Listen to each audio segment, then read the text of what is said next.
All right, Keith, thanks very much. Gene, we know that a scenario where it's 2-0 for Clinton is not in the cards. Barack Obama has a big post-Reverend Wright victory tonight. He does. Remember, North Carolina is a very big state. Right. You should count North Carolina essentially double over Indiana. I mean, it's a huge state. Remember that Bill Clinton went to every swamp and holler in North Carolina over the last week and then went back. The Clintons really thought they had a chance to take North Carolina, to steal North Carolina, and to really put Hillary Clinton into this game. They did not do it tonight. 91% of the black vote, Pat Buchanan, for Barack Obama. Well, Barack Obama's got enormous enthusiasm there. He won a little more than 1/3 of the white vote. Clearly, look, as we said, he won North Carolina. He appears to have won it substantially. The question now going forward, if he's the nominee, is does the Hillary Clinton white vote in North Carolina, is it available to Barack Obama, or does that move to John McCain?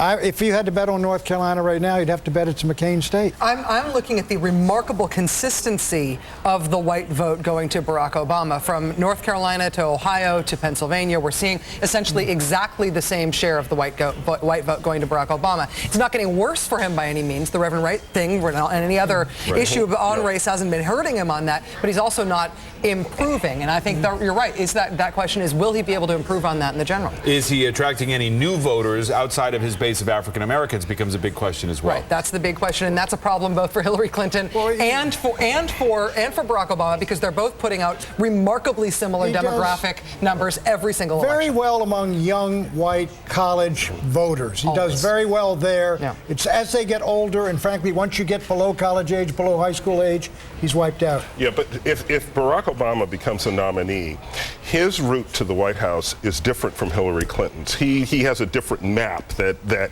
he can win. Essentially, he might take some states in the Mountain West, for example, that Hillary Clinton couldn't take. Colorado was a state that Obama potentially could take.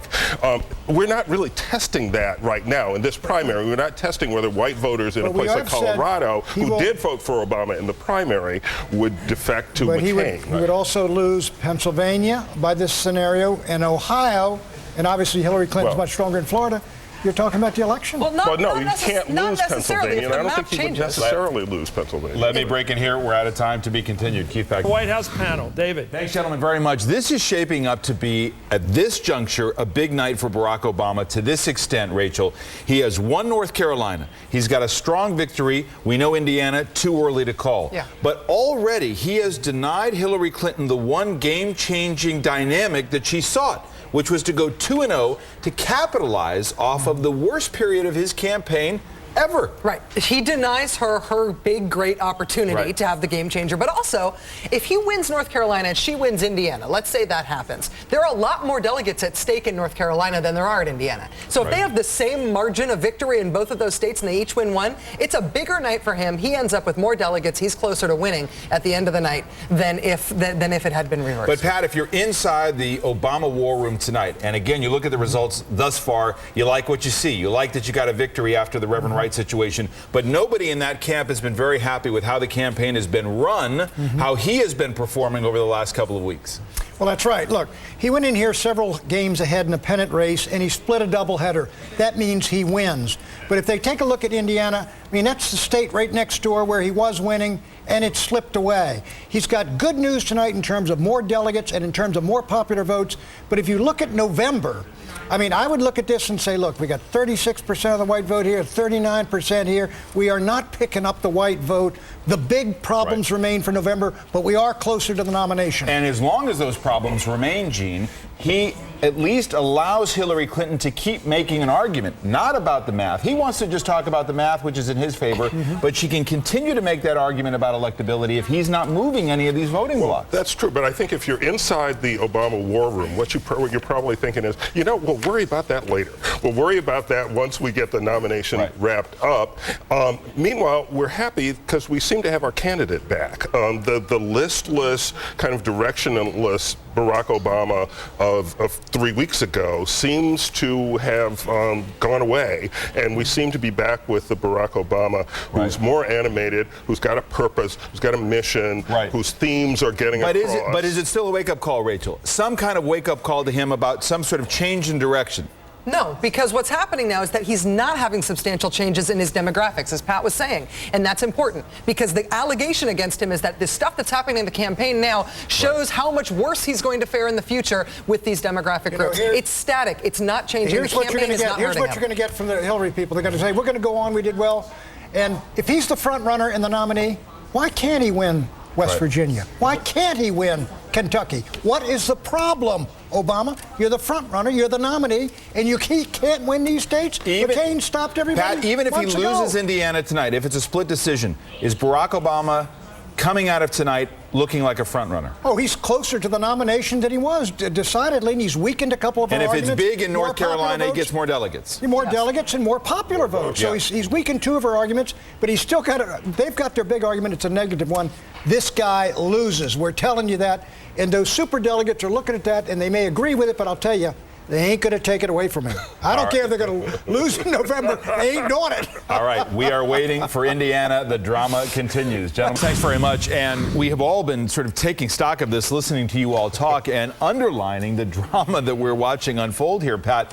We are now hours away from where we began this discussion, the potential that Obama could actually win both contests tonight and completely change this contest in his favor against Senator Clinton. If she loses Indiana in addition to North Carolina, it's a much different calculus for her. But even if she doesn't lose it, she's got to ask herself a question. Look, he gained in the popular vote. He gained in the states tonight. He gained in the pledged delegates.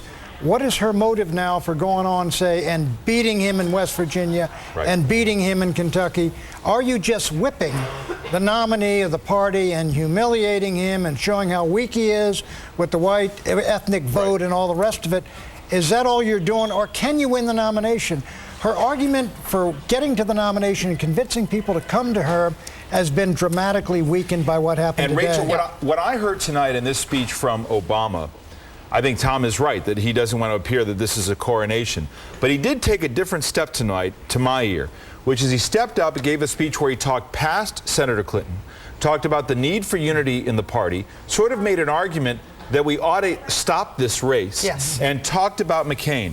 This was, in my judgment, something of an acceptance speech for this nomination to say publicly what is being said privately in his camp, which is that the race is over. That's their argument. I think it was to a certain extent an acceptance speech, but it was also the first real overt acknowledgement we've got from the candidate himself rather than his campaign about what needs to happen in order for him to end this thing. He talked about this is a big state. This is a state that I will contest to win in November. Which is key. Bringing up all those issues about the process, that this needs to end. I think we may see an aggressive push from the Obama campaign tomorrow if the Clinton campaign does as it says it's going to do and releases some fundraising numbers. If those fundraising numbers are bad, they may hit her on the electability. All right, so if she wins by not a lot in Indiana, it's still a win. Oh, it's still a win, but it's not what we thought it was earlier. It's not a split decision tonight. It's very much an Obama decision, and now the focus turns to the uncommitted superdelegates. What do they do? What do they do? They might move. They might start moving tomorrow. More ahead. Gentlemen, back to you.